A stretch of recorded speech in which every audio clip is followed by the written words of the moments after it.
You hear about the Los Angeles woman who ordered a Waymo and found a man in the trunk? Scary stuff. I did not. That is some scary shit, though. What an interesting crime. Doesn't Waymo have, like, surveillance on it and shit? Woman finds man. Oh, he wasn't dead.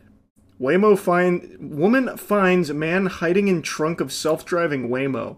I thought it was like a dead body. Apparently, it's just a guy who was hiding in the trunk. To why exactly that man was in the trunk of this Waymo when he should not have been. But a mom obviously very concerned. She ordered this Waymo for her daughter, she says, posted the whole thing on TikTok. It's starting to go viral. Take a look. Why are you in it? Huh? They just put me in here. Who put you in? The what? The people. But in the TikTok video, the clip starts with the Waymo door open and a man lying in the trunk area behind the back seat. The mom who called the ride for her daughter starts recording and questions why he's there. The video then shows LAPD officers detaining the man on the sidewalk. Waymo calls the incident unacceptable and says it's making changes to prevent anything like this from happening again. They shared this statement with us saying, quote, "We are committed to keeping our riders safe and earning the trust of the community." Doesn't really seem staged if cops were there. We're actively implementing changes to address this. What changes would you implement to address that? Besides just like a blanket statement, hey, no hiding men in the trunk of our Waymos. I don't really know what you do to stop that if you're a Waymo, besides just say like, hey, don't do that. Speaking of Waymo, there was a giant blackout here that affected a third of the city and all Waymos were stun-locked because apparently they weren't designed with blackouts in mind. Oh no. Wait, let me cook. Someone driving the car. Stupidest thing I've ever heard. Someone driving a car at Waymo? Ridiculous. That'll never work. Have you ever tried Waymo? I don't live in California. Is Waymo that big? How big is Waymo? I thought they were still very niche, but people are talking about them in chat right now like they're huge. Oh wow, I thought they were only in California. So they're in Atlanta, Phoenix, and St. Louis right now. Has anyone here used them? Are they, like, effective? Do they work well? I thought this was still, like, so new and niche, I had no clue it was this big. Huh.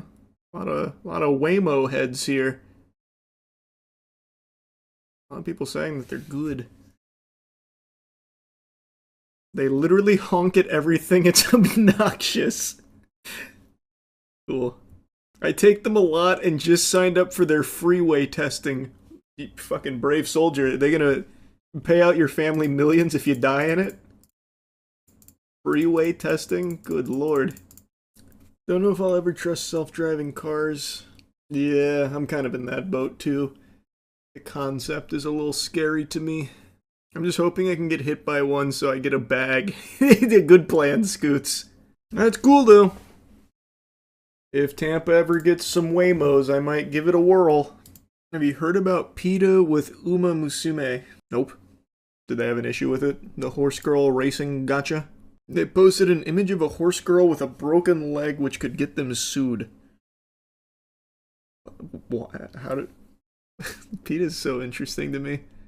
That's what a fascinating campaign. The horse girl PETA tried to make a poster out of was inspired by one of the most famous and beloved racing horses in Japan, so it made a lot of Japan very, very angry. Is it the one that we learned about on stream? The one that was like competed for 30 years, never won, but like got a huge following because of the never quit, never give up attitude that it showcased throughout its career? I forgot the name of that horse. No, not that one. Ah, okay then. That was Haru Arara. Nice. PETA's was Sile Suzuka. I don't know that racehorse, but it sounds like an unhinged psychopathic thing that PETA tried to do. I am very curious, like, PETA's position these days.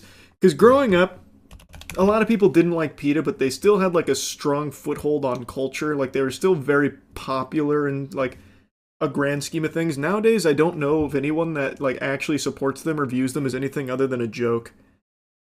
Because their whole model is about just being like crazy. I think what really hurt them is the information about how many animals PETA is responsible for killing every year. And like the horror stories where PETA representatives, like that one time they kidnapped that girl's dog off her porch and euthanized it that same day. Basically told her to kick rocks. It didn't happen, the family took the blame. Are we talking about the same thing? Because I remember that distinctly. That PETA even apologized for it. The Chihuahua, right? I think it was a Chihuahua. Let me see. This was a while ago. I think it was a Chihuahua. Yeah. PETA says, sorry for taking girl's pet Chihuahua and putting it down. What are you talking about? They even paid $49,000 to settle the lawsuit. You're just making some shit up. Or unless maybe you're thinking of a different time PETA might have killed a dog. They've done it so often it's hard to keep track. Why'd they even take the dog? I don't know. This was 2017. It's been a long time. I don't remember why. Oh, that's what is this why? Because I remember this. This was another big thing that was kind of a dagger in the PETA perception. Alleged PETA operated under a broad policy of euthanizing animals, including healthy ones, because it considers pet ownership to be a form of involuntary bondage. I remember that being like a big controversy. I don't remember where it stemmed from. I can't recall. I remember their Cooking Mama game. The PETA Cooking Mama game, yeah. That was popular in Let's Plays for a minute. I think I even made a video on that back in the day. They did one for Pokemon too. Pokemon Black and Bruised.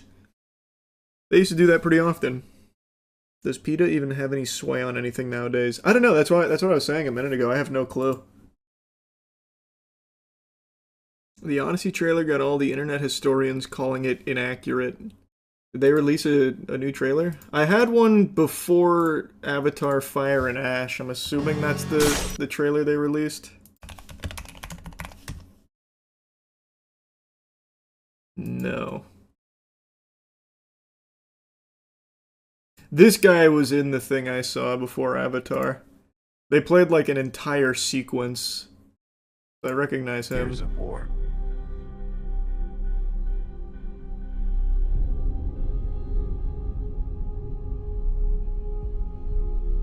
No one could stand between my men. Probably can't watch this on stream, not on YouTube. It looks like they gave a full trailer as opposed to an entire scene. I like the scene that I saw. So what are people whining about? What's wrong with it? Incorrect period helmet. Oh, I couldn't give a fuck less. There's something about armor design. I like the wacky armor design. What's wrong with it? Like this guy? The guy who looks like a Destiny character? I think it's cool. It's not historically accurate. Who gives a fuck? The Odyssey's not real. Like, it shouldn't. It shouldn't be period accurate. The Odyssey's not real. Wait till they find out about the Trojan horse. When I watched that scene in Avatar, before Avatar Fire and Ash, I took a piss right after because it was so long. Literally like 30-something minutes of previews before the movie started. After that, I took a piss and I had to Google if the Trojan horse was real because I couldn't remember. It's a highly contentious topic in history whether or not the Trojan horse was legitimate or more so like a story that was passed down from back then. Most likely the seat was real, horse itself was not. Yeah. It's still debated. I don't think there's like a full-blown consensus on whether or not it was legitimate or more so like a metaphorical meaning, like a story about deceit. I don't think we'll ever know the full truth of if the Trojan horse was actual thing that existed. I hate how no one uses unknown actors nowadays. Really takes you out of the illusion. You know what? I don't think that's a bad take. I actually think it's a very fine take. Movies' budgets have become so bloated that they're afraid of having leads be unknown actors, so you're going to see the same actors recycled over and over. That is an actual fair take. I've got no pushback for you there. Welcome to Derry had mostly unknown actors, and that was a good show for it. But I think they were talking specifically about movies. In which case they are correct. Big names sell tickets. That they do. That they do. Really depends on the movie/role. If they're the right guy for the part, and the right guy for the part, sometimes they're not, though. That's what ruins the illusion. Yeah, I guess I can't really speak to everyone else who auditioned for it. But even still, you do see like the same actors in like Every fucking movie. Did you like the Supergirl trailer? It was fine.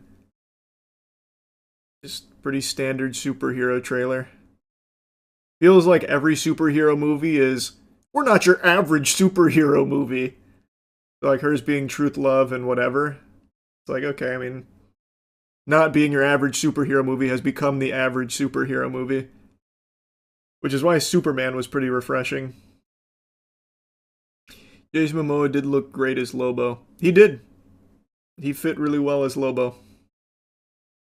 I really like Lobo as a character, so I guess we'll see what Supergirl does with him. Hopefully they don't just waste it. I still love that cover, the Lobo cover, where he's fucking riding 2 dolphins. I think he's so cool. I don't even know why I read this, and I don't know if it's real, but... Bro, my baby mama sent me a video for slurping someone up. I don't know how to feel. I don't even want her, I just feel disgusted and disrespected. That is pretty disrespectful, man. I don't know why she'd send you that. You think it was an accident? Man, that's rough. You should send her a video back of you just hanging out and say, pardon? What would you like to see from the superhero genre? I feel like it's been milked so much. I don't really know, to be honest with you. I feel like everything in the genre has been explored, and you have some that are really good that I get excited for, like Invincible. And then a lot of them just keep doing the same shit over and over. I don't really know what I want out of it, though. Like, what's left for superhero genre to explore? Spawn. Spawn's an interesting idea. Now is probably the perfect time to do something big with Spawn. Do you think games will now become less config heavy with RAMs and GPUs getting giga expensive? Absolutely not. No, they're not going to do anything to try and optimize more. That costs money. You can't play it, that's your problem. What do you expect them to do about it? Put resources into making it better? You crazy? Hold on, quick text message. I'm sending a message to the local insane asylum so they can make an opening for you. But yeah, they're not going to do anything. It's still going to be Unreal 5 and like the craziest minimum specs, but you won't be able to do that. A lot of people won't. Because there's not going to be enough product for that shit anymore. Nvidia cutting production by 30 to 40%. We lost one of the 3 main RAM manufacturers, or rather, we're losing come Q1 2026. It's a disaster. Console gaming is so back. No, it's not. Consoles are going to get more expensive too. They already are. It doesn't just affect DIY home builds for your PC, brother. It's the whole anything electronic industry. As the shortages hit more and more and more. You see, console sales in November was the worst month since 1995. I did not see that, but it's not surprising. You think this will affect the Steam machine? I just don't know enough about it. They still haven't revealed a price or anything. I mean, it's going to affect everything, but if you're talking about like the initial price, I have no idea. My guess would be yes. There's a big rumor right now that the RAM shortages were the sole reason why Half-Life 3's announcements got delayed. Oh my god, the cope is the most unbelievable thing I've ever heard in my life. It all ties back to Half-Life 3. Have you seen Thor, Captain America, and Spider-Man all got their trailers leaked? I didn't see that. But I saw that the Captain America Doomsday rumors turned out to be true. They played that before the Avatar film. To me, that feels very desperate. It feels like they know Marvel's been in a bit of a spiral. They gotta do anything here to make Doomsday pop. Did anyone in your theater start clapping? The people next to me actually, one of them actually said, "Holy shit!" So, I mean, people are stoked. It's gonna work. That tactic is definitely going to work. It certainly did hit. It's clever. The theater I was in was hype. Everyone was clapping. Yeah, I mean, I don't think it'll save the MCU, but it's certainly a way of getting some asses in some seats when people have lost an incredible amount of faith in Marvel movies. What is the Doomsday plot or supposed plot? I don't know. They started filming it not too long ago, and then I remember reading that they were still working on the script, like, as they were filming it, so it seems like a fucking disaster. I have no idea. Paul Rudd even said he has no idea what the plot is and he's supposed to be in it. Well, I don't know if I'd necessarily take that at face value. That's probably just a joke. Do you still think RDJ being Doom is a good idea? I think Robert Downey Jr. can do well as that character. Do I think that's like the optimal choice? Probably not. I see why they'd make that decision because he is the face of the MCU. So having an Avengers film without him in it at all probably sets it up for people to maybe write it off. But I would have rather seen a different Doom. That feels kind of cheap to me. Unless they do the Tony Stark Doom variant storyline. I don't know that storyline, so I couldn't tell you. I got no clue. How did they work around the whole Captain America aging thing? It'll be some multiverse shit. It's all multiverse shit now. It's a shame, because in the beginning I liked the idea of the multiverse. Now I fucking despise it. I cannot stand it. Which movie killed it for you? I don't even know which one I would point to as the one that really fucking killed it for me. But every single Marvel movie is just multiverse that, and multiverse this, and multiverse to explain that. And this is multiverse, by the way. And this is a variant. That's a variant. Variant. There's a multiverse where Charles loves it, though. That's true. There is a variant of Charles out there that's like, yeah, multiverse! They said multiverse! Whoopee! I enjoyed Fantastic Four. Thunderbolts was shitty, though. I didn't hate Thunderbolts or anything. I thought it was fine. But yeah, I liked Fantastic Four. But that's a movie that's not built around the multiverse. You're just looking at one of the different dimensions, different realities, as opposed to here's 50,000 things that are all multiverse. And like Deadpool and Wolverine, that whole movie is just about like, here's 50,000 things in the multiverse. We know it's stupid. Like, okay, that's fine. That was my main complaint on that movie. A lot of it's criticizing the multiverse while still actively using it, but at least it's not a movie that takes itself too seriously. It's all the other shit where it's like, multiverse, multiverse, multiverse, multiverse, multiverse. Did you forget that Kang was supposed to be the main villain? What's crazy is I did. I actually totally forgot that was supposed to be the big bad.